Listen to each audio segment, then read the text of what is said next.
Добрай падзеяй у жыцці, культурным жыцці нашай краіны было з'яўленне трэцяга канала культуры на нашым айчынным тэлебачанні. Таму што перадачы гэтага канала – это сапраўдны прыклад духоўнасці, сапраўднай культуры, выхавання душы чалавека.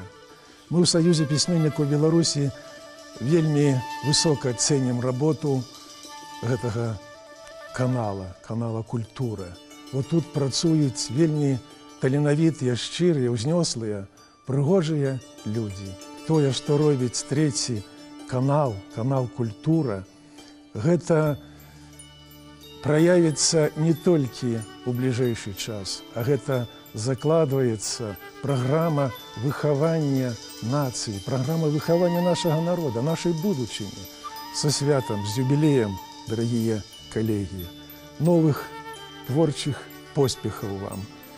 І няхай кожны ваш дзень, кожная ваша перадача працуе на нашу духоўнасць.